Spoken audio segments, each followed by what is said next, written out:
एमिति तो आम ओडिया मानक घरे विभिन्न प्रकार भर्ता और चकटा चकटी होता है। कंचा लंका रसुण सांगरे आलू सीझा को भी चकटिकी आम खाई था पखाल सांगरे।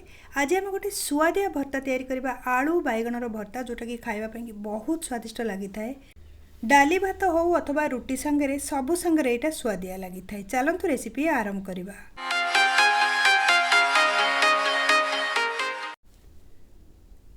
एठी मु 3टा बैगण नहीं जीवी। मो पाखे 3टा बैगण एक्चुअली थिला। टोटाल बैगण को मु भाबुची एकाथरे भर्ता करी फ्रिज में रखदेवी 2-3 पर्यंत आम ताको खाई परिबो।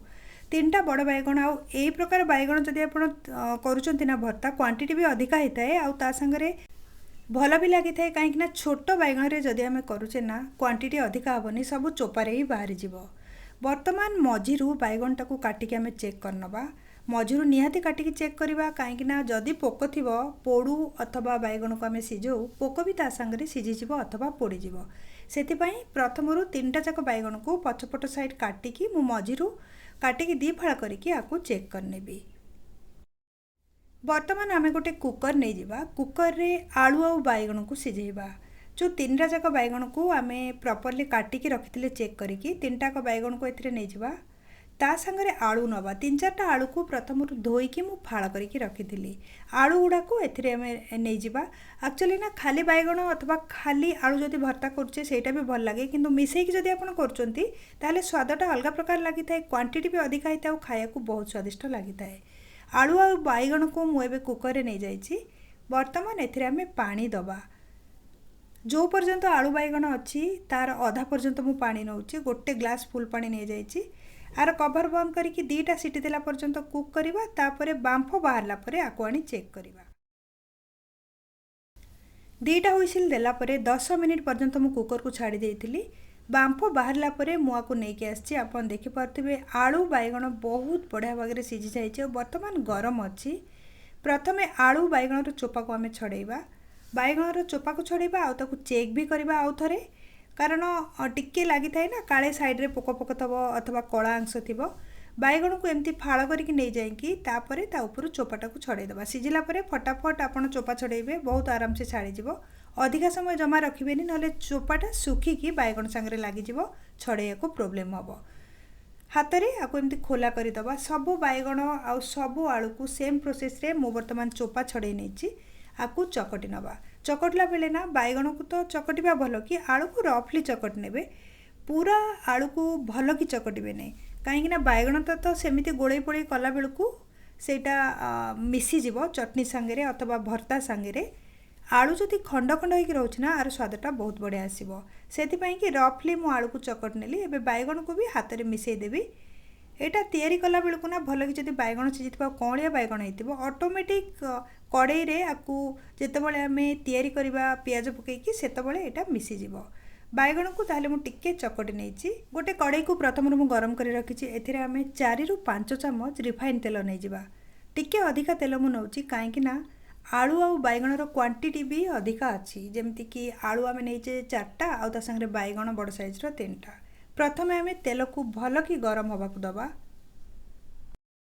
तेल गरम होला परे आधा चमच जीरा आउ आधा चमच सोरिष को मुझे पकईची। ता संगरे 4टा पियाज को छोट छोट कर काटिकी रखी सेटा को भी मिसई नेछि। तेल रे भल कि आम पियाज को भाजी नवा। जो पर्यंत आर कलर चेंज होइकी पियाजर क्वांटिटी कम न होइची से पर्यंत आपको भलरे भाजीबा। गोले पोले एमती भाजी नवा टिके टिके मझिरु छाड़ी दउतबा। वर्तमान अपन देखि पारुथिबे पियाजर कलरटा चेंज हो सारानी। हल्का गोल्डन ब्राउन कलर हो सारानी और बहुत बढ़िया भागरे भाजी सारानी। एथिरे आमे सुखिला मसला पकेबा। आधा चमच मु नेछि धनिया पाउडर। ता संगरे नबा 1/4 चमच हल्दी पाउडर, आधा चमच लंका गुंड, आधा चमच जीरा पाउडर। एटा होछि भजा जीरा गुंड।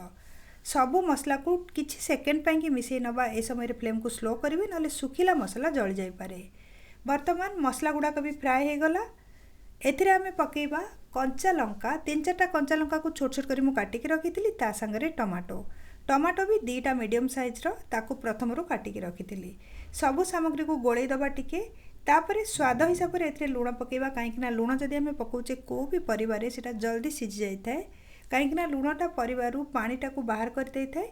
आधा चमच एठी मु लूण पकई देइछि। वर्तमान सब जिनस को गोळेई दबा। परे टेस्ट करके आउ जदि लूण दरकार ताले आमे पकेबा।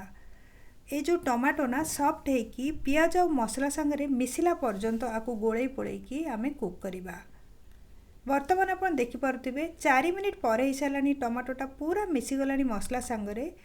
यही प्रोसेस रे खड़िकार टी चापी चापिकी जी भी गोटा गोटा दिशुची टमाटो ताकू मिसेदबा। टमाटो मसला बर्तमान तैयारी गला। चकटिकी रखिथिबा सिझा आलू और बैगण को बर्तमान एथिरे मिक्स करनबा। ये जो रेसिपीटा ना जदि आप थरे ट्राए कर देखिए बहुत बढ़िया स्वादिष्ट लगी थाए आ क्वांटिटी भी अधिका होता है। सबू सामग्री को प्रथमे आम भल कि गोले नवा आउ गोलेला परे आपण निजे देखिए बहुत बढ़िया कलर आसो टमाटो ता सांगरे रेड चिली पाउडर आ मसला मसली जो पकईले ना आ तेल भी टिके अधिका क्वांटिटी आम नहीं से यार कलरटा बहुत बढ़िया आसीज कुक है। एथिरे आमे लुण पकेइबा। लुण पकेइने मसला जी पकईले स्वाद हिसाब से लुण पकेबे। आपण क्वांटिटी जी आलू बैगणर भर्ता करेंगे से हिसाब से लुण पकई ने। मुझे आउ अध चामच रु टिके कम लुण पकई नहीं। आउ गोटे थर गोले पोले आपको 3-4 मिनिट तक स्लो फ्लेम रे आपको रांधिबा जमीतिक साइड रु तेल बाहरी आसीबो आ भल कि एटा कुक होला परे यार कंचा फ्लेवरटा भी पळेबो बैगणर। एमिति तो कई बैगण भर्तारे ना रसुण को भी छेचिकी पकई थांती तार फ्लेवरटा भी बहुत बढ़िया आसी थाए। बर्तमान बैगणटा प्रॉपर्ली कुक हो सारानी आपण देखि पारुथिबे काहेकि 3-4 मिनिट हो सारानी। एबे आमे गैस टाको बंद करदबा। आउ एथिरे धनिया पत्र पकेइबा। मुठाए धनिया पत्र को धोईकी छोट छोट करी मु काटिकी रखिथिली ताको बैगण भर्तारे मिसेई दबा। आउ सब सामग्री को गोटे थर गोळेई नबा। बैगण भर्ता बर्तमान तैयारी गला बहुत बढ़िया लगुच ना देखि पारुथिबे आपण। आउ आर जदि कंसिस्टेंसी ना एमती रही थाए ताहले भल लागि थाए। जदि अधिका काठुआ भी होची खाइबा को एते टेस्टी लागिबोनी। टिके पतला रहिले बैगण चटनीटा अथवा बैगण भर्ताटा खाइया को भल लागि थाए। सर्व करिया पे गोटे जगह रे नै जिबा। बहुत बढ़िया कलर आसी। जदि आपण चाहउचंती याकू गरम गरम भात संगे भी खाई परिबे नहले रुटी की जितेबाला सांग सांग तैयारी करथिबे ता संगे खाई परिबे। आउ जदि बैगण भर्ता ठंडा हो जाइथाउची टिके निश्चय याकू गरम कर नियंतु खाइला पूर्वरु बहुत बढ़िया लागि थाए स्वाद रे। रेसिपी विषय रे आपण मन रे जा भी क्वेश्चंस अछि कमेंट सेक्शन में शेयर करंतु। एई प्रकार बहुत नुआ नुआ ओडिया रेसिपी मो चैनल को सब्सक्राइब कर नियंतु और राइट साइड जो बेल आइकन अछि ताकू क्लिक करी ऑल नोटिफिकेशन बेल को ऑन करंतु जहाँद्वारा कि मु जो भी वीडियो अपलोड करी ता आपण मानक पाखरे नोटिफिकेशन रूप में पहुँची जिवो।